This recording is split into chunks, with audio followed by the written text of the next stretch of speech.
Hi, just a quick one. So, why do we have a low return of goals in the Super League as well as the National Division 1, or simply put, the top two leagues in the country? A lot of reasons could be given for that. And some people may say maybe the quality of defending has improved. Some people may say the quality of strikers has gone down. You could give a lot of reasons, micro, macro, whatever they may be. But I still believe, and strongly so, that we could only address this issue through the kind of training that we do. The problem for me is the training. Now, what do I mean? When there was a drive to move towards small-sided games to teach football, especially at the lower level, I think even the higher teams adopted that. Well, good.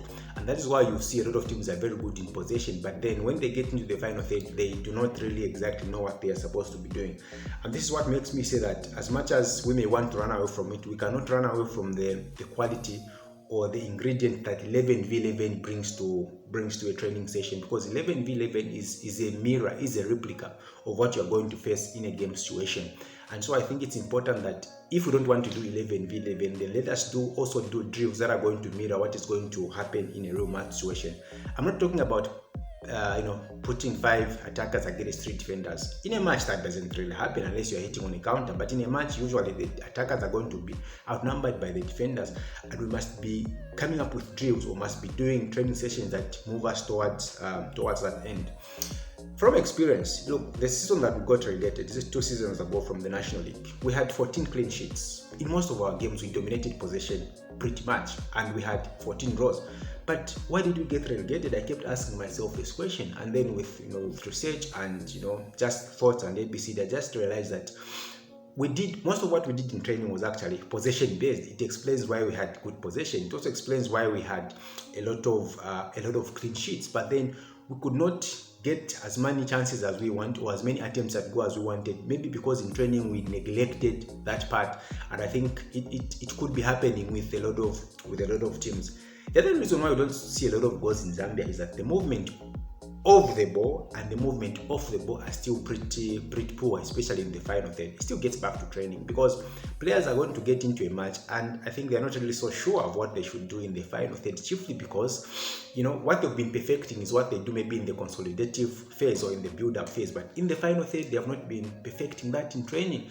And so in the years past, you would say maybe the movement of the ball would unlock defenses for you. But now, where we are and going forward, it's also about the movement of the players themselves and not just the ball. It's about knowing exactly which pockets to go into, which pockets not to go into, so that you easily unlock the opposition defense.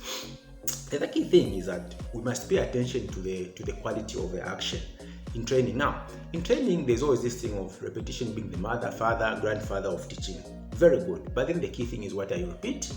We must pay particular attention to the quality of the action that we're looking for.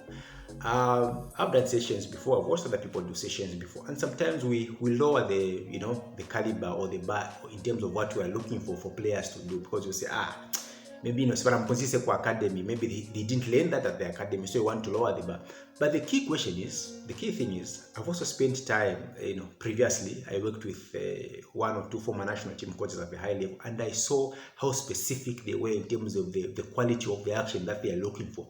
And if it's not done correctly, they are going to ask for it to be repeated, to do it better until it is perfected. I've hardly seen that in some of our sessions, because sometimes maybe we just want to progress because we're racing against time, or because we want to come and do it the following day. But let's not expect to come and do it the following day if we cannot do it now, and let's not expect to get results if you're not going to be able to do it now.